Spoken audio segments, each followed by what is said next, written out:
I grew up in these two children's homes in London for about 18 years. I was the shyest, most introverted kid. I had mechanical jaw issues, lisp, you name it. If you looked at this kid at the age of 5, 6, 7, 8, 9 and said, this is going to be a speaker or is going to be a person that will move people, you would just say, he can't even move himself. But put in the right situation, we can become almost anything.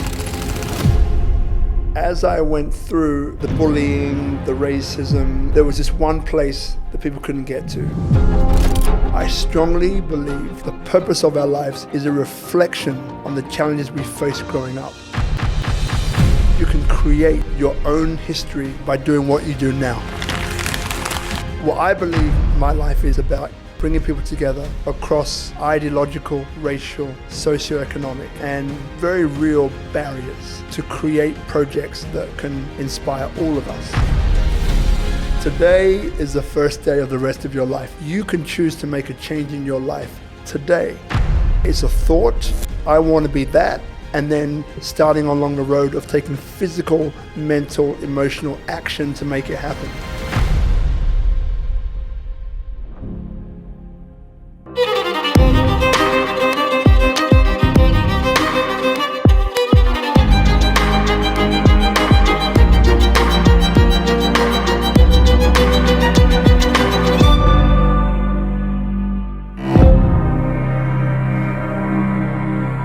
It's so good to have you here, Rob. Thank you for joining on this episode of Visionary Voices. This show is created to inspire and empower all creators, visionaries, entrepreneurs, innovators, big thinkers to reconnect to wisdoms, to reconnect to their own core truth, authenticity, and create from that place, from more truth, impact, purpose, to really step into their own power, their own, higher, greater potential. So I'm on a mission to interview the greatest visionaries I come across in my life and in the world. And you are a true visionary. You built and created several companies, several successful companies. You're an author, a speaker. You worked as a model. You did so many things in your life, and you're involved in so many projects. And people also know you as an expert networker. I've seen you shook hands with over 1 million people. Literally in person, and you're involved in so many projects. Tell me, what is your biggest passion in life, and who are you at your core? Yeah, great question. Firstly, thank you so much. Really happy we got a chance to do this. Thank you also to Daniel, Karim, for watching this, for making that connection. Even though we already knew each other, but I didn't realize you did this. So it's funny how sometimes, it's things that seem innocuous or things which come from a different place, coincidence, that we realize after a time is not coincidence, and that kind of sums up my life, actually. I grew up in these two children's homes in London for about 18 years, coincidence. And, they blessed me with so many different experiences. There were always different kids, different ideologies, cultures, all kind of cohabiting, right? And most of the time, people didn't get along necessarily, right? In some times, physically, we were fighting each other and things like this. But when I noticed that when something threatened all of us from an outside source, but threatened all of us, then guess magic happened, which was we all galvanized. We stopped thinking about our differences. We stopped analyzing why I'm better or why I'm not better than you and all these other things. And we just came together to fight this thing that was threatening all of us. So at that time, being deeply introverted out of the extrovert, I was able to see, well, hang on a second. People that can really not get along in any way can actually find common ground and create things which are valuable. And that thing, that little idea was probably the seed that was sown that has created everything, that has come forward ever since. So anything of great value at its core, it's always been, how can we bring people from different ideologies, backgrounds together to create things that matter? And being here in Indonesia, where the motto of the country is unity in diversity, it was like, well, I felt I got that at the age of very young, right? Because it was thrown in my face. And then later on, as the years progressed and all of these amazing projects that came along, I'll get into, I found out things like in my family tree when I met my dad again, in our extended family tree are people like Martin Luther King, Malcolm X, Marcus Garvey. I knew none of this. Remember, I was the shyest, most introverted kid. I had mechanical jaw issues, lisp, you name it. If you looked at this kid at the age of 5, 6, 7, 8, 9 and said, this is going to be a speaker, or it's going to be, an ideator, or it's going to be a person that will move people, you would just say, he can't even move himself. How the hell can that kid couldn't even move himself? I was so shy, right? I was like literally, in one position for a lot of the day because I was scared of the world. I was scared of being bullied. I was scared of other people. Yeah. And I was scared of being, so many things. I think fear dominated those early years of my life because I was just in a place that was uncomfortable for me at the time because I wasn't with my family. I was, again, not that I knew what that felt like, but I knew that the situation I was in felt, even though it was run very well, the orphanage, the second one, but the environment felt somehow, like not safe. So growing up in that environment, then you have this self-protective mechanism, or I did, that was kind of a bit like you swaddle a kid in swaddling, to kind of protect the kid. Yeah. It's like what I did to myself. So I hid away from the world and therefore didn't really want to move, right? Didn't really want to interact with people. Didn't really want to speak. Didn't really want to be seen. Any of these things I didn't want. Yeah, what a transition. It's amazing. Your story is so inspiring to me. So I kind of really want to dive in, to where does Rob's story really start? And like what roadblocks did you go through? What challenges in order to understand who you are today? Like what did it take? To see Rob now on stages speaking freely, improvising, feeling so free in your being. There's it feels like you got rid of so many blocks and limitations so many people struggle with. So I really want to dive into that. All right. So as I mentioned, the kids' home was very important. I mean, what began to help me to change was sport. So I ended up realizing that I had good hand-eye ball coordination. And in the UK, like many countries, if you're good at one sport, you kind of get blackmailed into doing the other ones, right? Because you can excel. So as I began to win things, I began to realize that collecting stages on medals, collecting stages and being this introverted kid didn't really work that well. So I began to experiment, with this ideation of what if I could be something else? What if I could be someone else? What if I could act to be someone different? Like an actor puts on a different role. Where did that come from? That like spark, that inspiration, that sudden moment of, hold on, I feel there's more, or like, Got it. So I was, this is an interesting one. So I was a black kid, obviously, but I thought I was white for many years. Yeah. What do you mean? Yeah, I know. I said it'd be a funny story.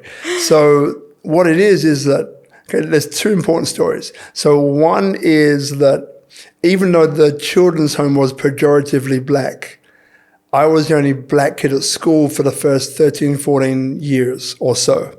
So all of my friends were white. Most of the ideation about what the world should look like, be like, talk like, act like, came from a Caucasian standpoint. Because these were the ones that I was surrounded by. Okay. Yeah, I wasn't that. So I went through times where I would be in a room, again by myself, mirror to my face, pointing out the things I wanted to change. Nose is too big, lips are too big, like literally cutting through, how do I Caucasianify, if that's even a word, Rob, right? And I used to go through and break it all down. And even to the point where, it used to bring me down. I wouldn't say depressed, but getting towards that point. And I remember on one of these occasions, it was, when I was really spiraling down, believing that I wasn't good enough, I didn't look good enough, I would never be good enough, and all of these sorts of thoughts that aren't that positive. So out of somewhere came a little voice. And this voice was, Rob, just look after your skin. Now, here's the thing. So if you're surrounded by voices which are reinforcing that you don't look right, that you don't act right, that you don't sound like, that you don't speak right. So all of these are thoughts which are pulling you down. Yeah. And then one thought, which appeared to come from a positive place, said, Rob, just look after your skin, right? So I know. So this was the start of realizing that there's another voice inside me, and a voice that wasn't pulling me down, but a voice that was lifting me up. So that's one part of the story. The second part of the story is a brutal racist attack that happened in my teens. And,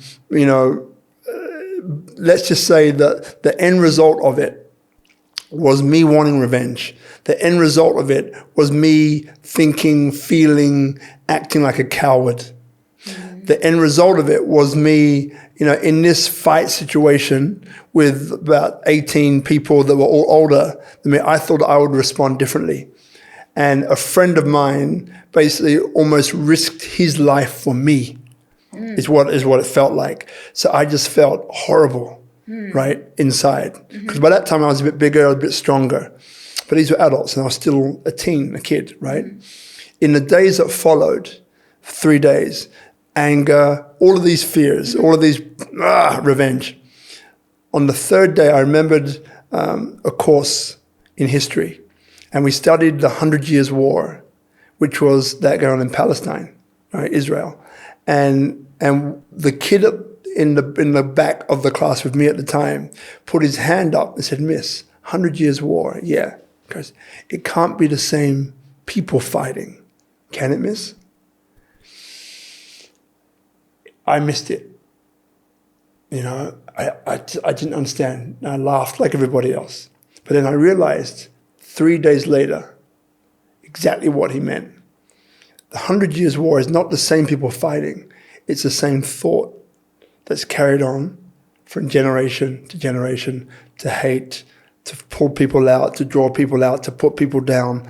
It's a thought that keeps everyone down. And that is the thought that's passed on from generations and generations. And that's why the 100 Years' War continues to this very day. So those two experiences, coupled with a third, I like thinking in threes, is, I got into the England basketball team when I was 14. And it's something which I really wanted to do. And I didn't think I could do it. And I worked my ass off. And I ended up being able to do it. So those three things kind of began to teach me that life is flexible, right? This neuroplasticity of the brain. These things I can change. Yeah. Right? I can change. And then there are other funny stories that kind of come along with that. I mean, one was, I became this model, as you mentioned before. A bunch of fortuitous circumstances got me to Milan. I ended up going to see this photographer who I met in London a year prior at some trade show that I went to. And I knocked on his door, literally, and he was about to leave to go to New York or something. This is Milan. It ends up that I had a great body at that time because I was boxing and doing other things. And at that time, a guy called Marcus Schreckenberg, this model, very masculine looking guy. And not that I looked like him, but the body was similar. So it was like, right, you can work. So here's the thing, fast forward. Swiss jeans, 1998, Milan, Fashion Week, right? And I'm there backstage, one of the first models to go on. And I'm there and I'm realizing, right, this is what I've been waiting for, right? Because remember, black kid who thought he was white. Okay, so I'm here not realizing that I'm trying to use the modeling as a form of exterior validation to prove to myself that I looked okay or that I looked good enough. That's what the modeling was all about. Yeah. Right? But check this one. So what happened is I'm about to go on stage. Naomi Campbell was in that show as well. And I'm getting the countdown and I have a relapse. I go back to me on the bed with the mirror up to my face saying, I want to change this, I want to change that, I want to change this, I want to change that. Sheer horror, because I realized that all the work that I did on the outside meant nothing, because I was there at a time where I should have been the most content, validated. I'm here with the most beautiful people in the world, therefore I must be looking okay, otherwise I wouldn't be here. You're amongst them, yeah.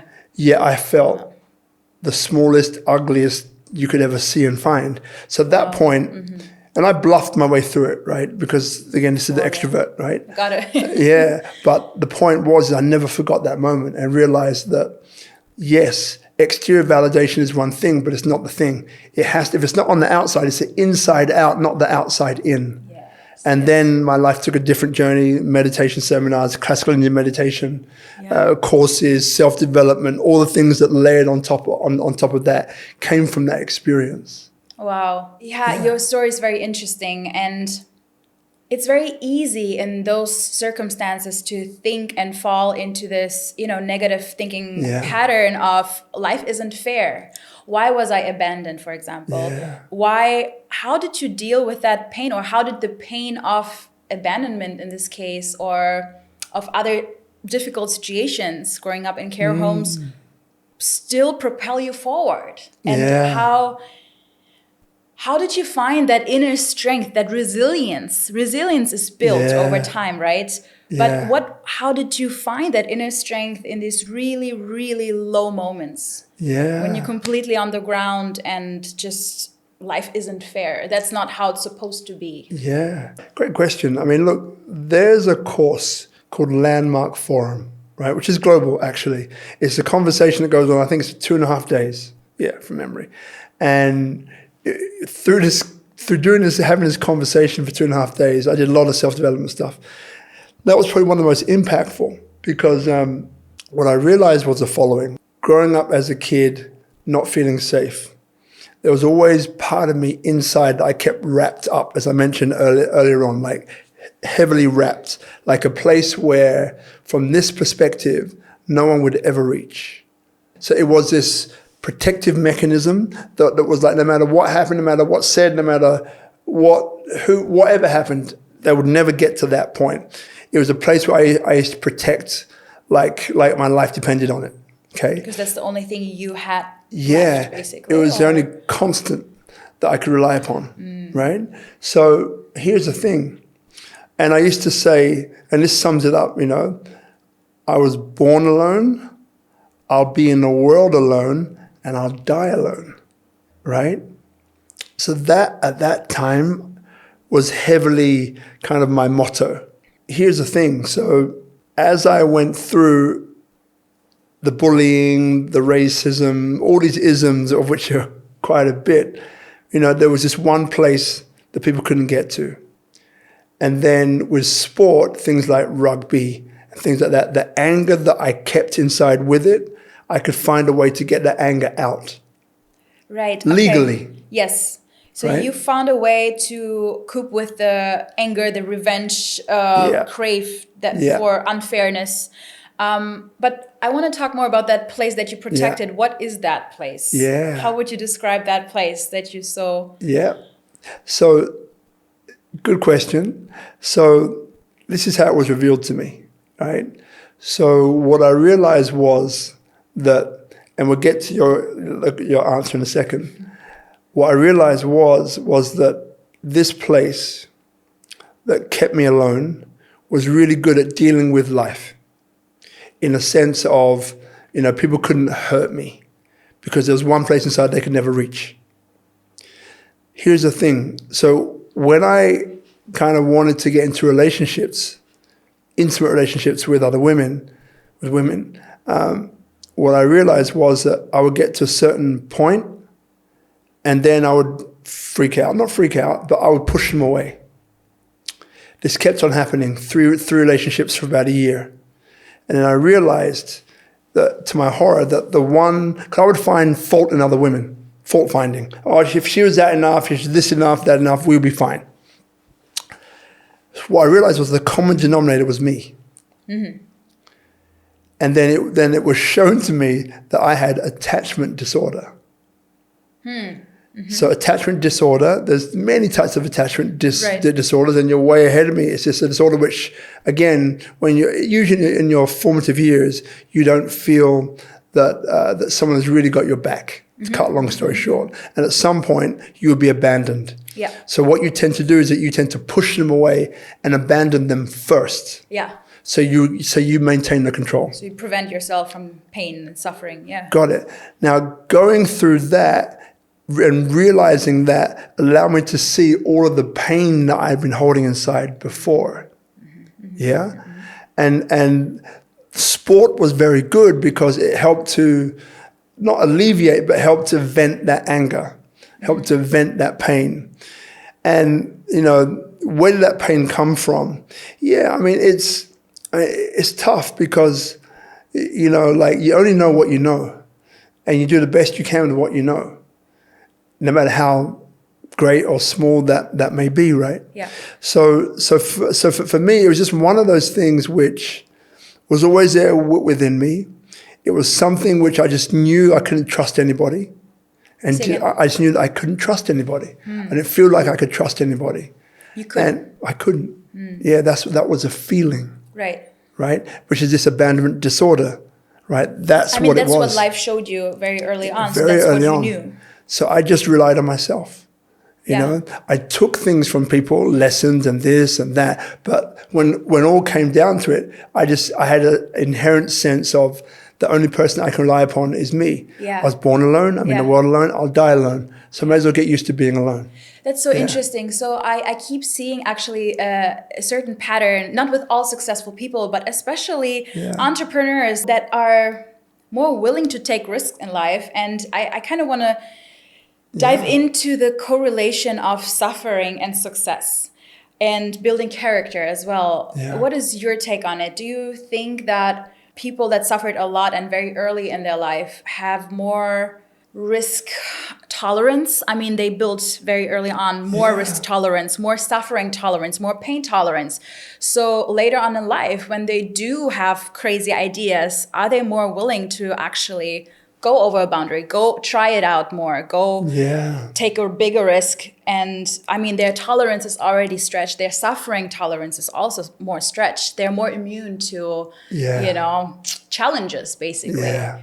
So, what do you think is the correlation? Do you think that, suffering actually is the thing that builds your character? And I don't wish suffering for anyone in their childhood, but it's usually not the people's choice, especially in childhood. But I do see more resilience and more strong character in people that, suffered or had a difficult childhood. Yeah, I mean, look, the surface answer is yes. When I look at it a little bit more deeply, though, it's not necessarily the same answer because, it's a bit like this. I feel that as human beings, we have certain things in common. And when you tear away like a Band-Aid, let me answer it like this. So one of the studies that I did through this period of intense personal growth was about subpersonalities, right? So subpersonalities, hate, anger, fear, the lover, the fighter, all different subpersonalities. So in many ways, it's almost like if you can represent these subpersonalities like marbles of different sizes, different gauges, that we have inside us. Yes, or for now, let's just say they're in my hands, right? So underneath me, I've got a filter with different gauges, different sizes of holes, different dimensions. So when I drop these marbles, they go in, and the ones which are small enough drop through the hole, and those which are too big get stuck. In the bottom of that is like this holding container of the marbles that made it through. Okay? So the way that I see human beings is that we all start off with these subpersonalities. They go through a filter, and that filter then basically leaves us at the bottom in this collecting duct with our personality. So subpersonalities go through a filter, which is life experience, which is DNA, which is what happened to me when I was younger, what I chose to accept, what I chose to not accept, all of these things, life experiences, beaten up, racist attack. So what comes out now, what's left is like, right, so these ones here in the bag is my personality, right? These are the subparts which represent who I identify with today. Okay, so that's one thing. Now, the other thing, though, is this awareness that, and this is the bit which kind of connects us all, is that, so in this bunch of marbles that I've got here of which represent subpersonalities of different shapes and different sizes, Subpersonalities, what is subpersonality? Subpersonality is like, for example, I am love. I am a lover, right? I am a fighter. I like to fight. I am a survivor. I'll always survive. So these are like personality, but sub-personality. So these come first. Yes. So these are who we identify with, as right? a kid. Yeah, example, as a kid, as a human being, right? Right. Okay. But here's the thing. So these are little bunch which I've got left of my personality, right? So these are the dominant traits. You see the connector, the networker, the lover, the person who's able to facilitate large rooms of people, the person who's able to break people down to their constituent elements very quickly, the person who has a very quick, sharp, emotional IQ. I have all of these things, and these are the ones that predominate, and this is who you see today. Yeah. Right? Yeah. It's the person that you're interviewing right now. Right, but they got shaped by all these different filters and life experiences, right? Okay. Am I a murderer? No. So in my bag, in my balls, is there a murderer? No, there's not. But let's go back to the beginning where all these subpersonalities are, before they get sorted and sifted into our personality. If someone touched my kids who are 8 and almost 10 inappropriately, would I become a murderer? It's possible. But am I a murderer? No, I don't align with that, right? But put in the right situation, we can become almost anything. This is human beings as a whole I'm talking about now. We're super flexible. Yeah. Completely dependent on circumstances and triggers. Correct. So going back to your question of does suffering, the amount of suffering, is there a direct correlation between the amount of suffering and what, the successful people, how deep they can go into their reserves of just like resilience to make something work. Right. Is there a correlation? Yes, there is. And, there's also these subpersonalities. So in other words, someone who maybe during their life, hasn't shown a great deal of resilience, right? We call them weak. Would this person become that person who runs that big company? No, they won't, because they're weak. But if a life experience happens to them where the Band-Aid is ripped off, in the same way as maybe someone would start to do things in my kids I didn't approve of, I can become something else in a heartbeat, in the same way as they can too. Yeah. Right? So in general, I would say yes. Suffering is definitely part of it, because then you have a deeper well to draw from. Yes. Yes. But at the same time, as you have a cut and a Band-Aid, if you feel that if I don't do this thing, my life is over. If I don't do this thing, X and Y will happen. I can become like you hear cases of, women that want to protect their kids, and their kid is trapped under a car. They lift up the car, right, and take the kid from under. Superhuman strength. Yes. Yet their body, if you look at it, isn't capable of that, or is it? And this is what I mean about extreme situations can create sub-personalities in people that have never been shown before. And that sub-personality can be a sub-personality which creates success. So in the same way as can success be duplicated? Yeah. Can success be taught? Yeah, it can. It just depends upon, to which extent that person is prepared to go to create that. Create that success. So they're the two answers to your question. Yeah, that's a great transition to the topic of human potential, which is one of my favorite topics.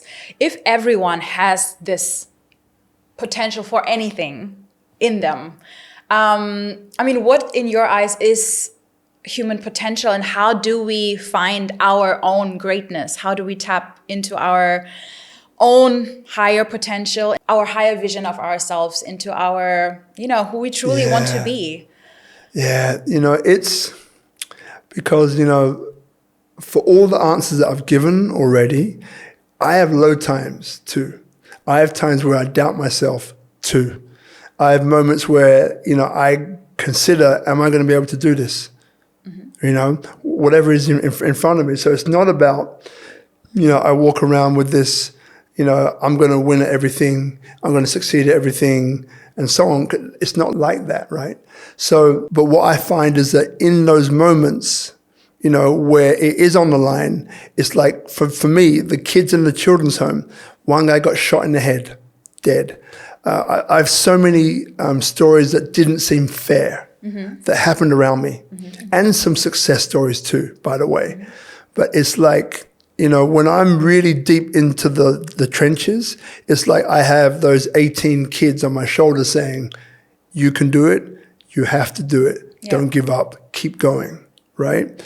So when it comes to human potential, I think the hardest part, there's a guy, I think it's David Goggins, right? Which you wouldn't have heard of. This guy who's just, he's amazing, right? For many different reasons.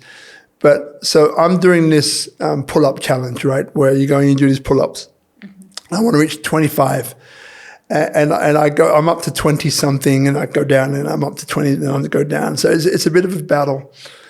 But here's the thing. It's like, when do you start counting? You start counting when it hurts, right? Because that's where you're going into that grit and that determination, So in many ways, when it comes to human potential, I think the toughest part is having to deal with yourself. The toughest part is having to, I'm working on something right now where it's really exposing myself to the world, right? I mentioned about Martin Luther King, Malcolm X, Marcus Garvey. They all got shot dead, right? It didn't end well for any of them, right? And that was something that was holding me back for years. You're talking about challenge, to find the right challenge for you and stretch your capacities to meet that challenge and conquer it. Yeah, well, the challenge to find out what your life is about. Right. So for example, what I believe my life is about is bringing people together across ideological, racial, socioeconomic, and very real barriers to create projects that can inspire all of us. I didn't find that challenge. It's like, I look at it like this. I strongly believe that our lives, and this connects everything together, that our lives, the purpose of our lives, is a reflection on the challenges we faced growing up. So for example, if I am supposed to be a person that operates at the highest level across nations and countries, that connects nations and countries together, right? To give you a bit of a hint on where I'm going, right? Then what would I need, which lessons would I need to have prevalent in my life to arm me with the skills, with the capacities, with the understanding, with the resilience and the empathy to be able to do that? Yeah, toolbox, yeah. So to me, that's what everyone has access to. But it takes, a kind of viewpoint of, looking back in a way, of seeing what has happened in your life. Because to me, the breadcrumbs are there. I grew up in kids' homes, breadcrumbs were very clear. Racism, all these things, the breadcrumbs were so clear. I see them so clearly. Ooh, wow. And yet now you see it as a mission to connect and to go against that, what caused you pain. Yeah, because all of that created a person that I am continue to become. Yeah. That gives me the skills, the toolbox, to allow me to do that on a global level. Ooh, yeah, yeah. No, I've coached individuals, I've coached teams, I've coached organizations, countries. Let's coach countries. All right. Yeah. Let's talk about making ideas happen, entrepreneurship, leadership. Yeah. So to realize any idea and make it reality, you need to become the leader of that specific project, that idea, and learn how to become the best leader for that specific idea. Yeah. Let's say if you want to connect people on a global scale, you need to step up from what you know, from who you are now to become that person. So question to you is, what is good leadership in your opinion? What is a good leader and what qualities does this leader have? Beautiful question. Beautiful question. There are three things. And this is also echoed. There's a guy called John Meacham, and author of a great book called The Soul of America, right?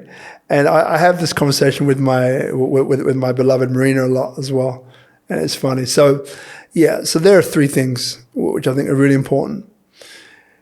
Number one is curiosity, right? To be curious, and this in general is about potentially combative situations. So if I'm sitting across the room from someone who I really don't like, and maybe who really doesn't like me, or so I believe, right? So what can bring us to the table of conversation? Because if we both stick in our own rightness and righteousness, I'm right, he's wrong, she's right, I'm wrong business, then we can never find common ground.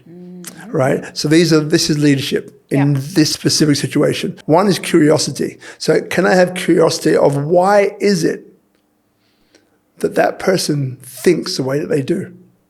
Why is it that they hold that viewpoint? What's happened in their life for them to hold that? One is curiosity. Two is humility. And humility dictates of, wow, if I was in that situation, with the events that happened in their life, I would probably end up the same way and think the same way. Right, nothing and happens do the on same accident. Things. There's a reason Correct. why people are their way. Correct. Yeah. And the third one is empathy. So curiosity, humility, empathy. So now with empathy is powerful, it's not weak. Because with empathy, I can now take action. And even if I get to the point of saying, you know what? That person just might have a point. Yeah. Now that gets me to a place of, remember, I started off in a place of, I am right. Close. They are wrong. Now I can end in a place of, maybe you got a point. So leadership to me is those three characteristics, especially now, right? But then leadership, there's two types. There's leading from the front and leading from the back. Yeah, and from the side too. And from the side, right? So again, each one in its right place. But they're all tools depending on where you are. Sometimes you need to be the person blazing the trail, stepping forward so everyone can see what you're doing and maybe can emulate you. Yeah. Then sometimes you need to be the person who is behind, being like a cheerleader, saying, hey, you've got this. Yeah. You can see the path. Because it's all about cultivating belief in oneself. Yes. Right? Yes. So to the extent of which you can cultivate the belief in someone else also dictates to which extent you can be a great leader. And then from the side, as you mentioned, and that's more like, keep going, right? I'm with you. I'm with you. You can see me. I'm parallel. We're going together. Right. Yeah. It's collaborative. Collaborative. And then one thing which I'd add to all of that, which is, the talk show Speak Up Monday, which I do, is that, it's always been about just start where you are. Because for me personally, there are times where I've overthought maybe.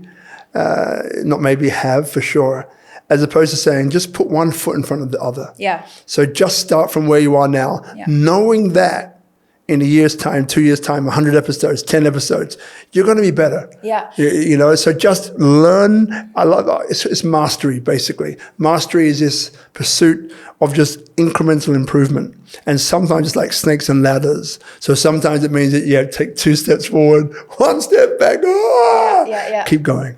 Yeah, and use what you have now. Don't think about, other people that already acquired different skills. Use your tools, your strengths, and know, of course, what your weaknesses are. But I also find it interesting that you literally started with all the, described leadership in more the soft skills. I wouldn't call them soft skills because they end up the strongest ones. And we have so many misconceptions about leadership in our society too. You know, just because someone is in a higher rank, it doesn't mean they're a leader or they're a great leader. Just because they have authority doesn't mean they're a great leader. Sometimes the people on the lowest, you know, ranks, they can be great leaders because it's exactly about those qualities that you said, empathy and seeing the potential in the other and being able to truly empower the other person to step into their own potential and kind of blossom like a flower. That's great leadership. So I love what you said. Also leading from behind, leading from the front. You know, everyone wants to be proud of their life, of what they do, of their work. What would you tell people that might not feel proud of, for example, where they come from? You want to be, in theory, in the best case scenario, proud of your family, of your parents, for example. In the best case scenarios, you know, your parents are from childhood your role models. What if they're not? What if you look at them and just there's a disconnect and you understand you don't want to behave like them? They're the anti-role models and they have so much influence on you. So you need to kind of find your own mentors in life. But what if you just don't feel proud of where you come from or even the work you're doing in life and it just feels unfulfilled and you're not inspired, but maybe you do what you're best at and you're on your path and you get good feedback and good praise, but it just doesn't feel fulfilling. How do you find, what is fulfillment in your eyes, I guess? And what would you say to people that don't feel proud of where they come from? Okay, let's do the proud thing first. Okay, many times I do not feel proud of what I've done. Many times I don't feel proud about myself, right? So, you know, this thing about having to be proud of yourself, I think can be a bit tricky because, as I mentioned before, you know, there's plenty of times where I haven't felt proud of what I've done.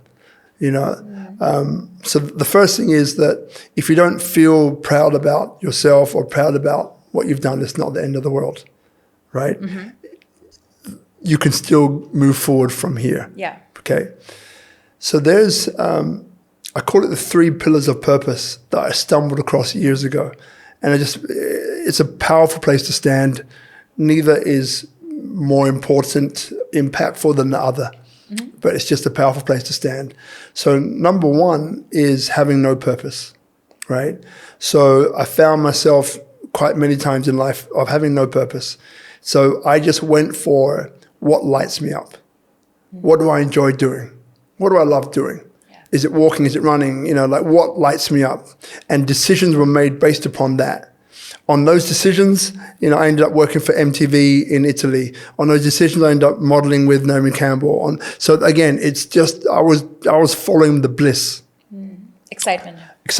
Thank you. Number 2 is being pushed by your purpose or pushed towards your purpose. So for me, going up in a kid's home, doing things that help disadvantaged kids is something that you think, it's an easy reach for me. It's like, because I was an orphan growing up, then I feel, you know, that I feel pushed that I should help other orphans, you know, get a leg up, right? And move on to their purpose.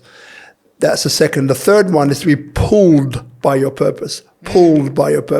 So this one great example is that riding here in Bali, rice paddies, just beautiful environment around you. Ideas just drop into my head often. One idea which I had that dropped in was an idea to do this festival. And it was a festival which was empowering the community, wrapped up in a food and wine festival. So this idea dropped in. I wasn't following my excitement necessarily. I wasn't feeling pushed by it. It was something that dropped in and I knew I could do. It dropped in and I was like, you know, I was pulled towards my purpose. So, you know, by following wherever you are, any of those 3 will ultimately bring you to a stage of fulfillment. So by doing each of those, I felt fulfilled, actually, a sense of fulfillment. To answer the other question you had of you know, of not being proud from where you're from, it comes, there's a guy called Zig Ziglar, I think his name was, I love you know, this guy. Zig Ziglar, I think he was saying, you know, Today is the first day of the rest of your life. This day, today, is the first day of the rest of your life. This day, today, is the first day of the rest of your life. So what it means is that you can choose to make a change in your life today as though it is the first day of the rest of your life. So if there's something that you're not proud of, or your background, your circumstances, the place you find yourself today, you can make that change. It's a thought. It's like, I want to be that. And then starting along the road of taking physical, mental, emotional action to make it happen. Yeah. So in other words, you can create your own history by doing what you do now. What mantra do you live by? Or what values do you live by? And a last piece of advice for anyone that is listening, for all the visionaries, creators. How can they impact the world? Yeah, wow. Mantras change for me, depending where I'm at, depending what I need to hear. The mantra is like a way for me to remember who I am and what I'm doing, so they change. So, for example, one of my favorite poems is by a guy called Goethe, and it's on commitment. The moment one truly commits oneself, then providence moves too. So the moment one truly commits oneself, then providence moves too. Providence is a place in the US, but providence is also, God or a universal force helping you on your road to wherever you want to go. So we call it coincidences, happenstance, where you're moving in the direction of where it is you want to go, and something is helping you or guiding you toward it. So that one is a really powerful incantation and a really powerful, reminder for me to keep going, keep focused, and keep moving forward.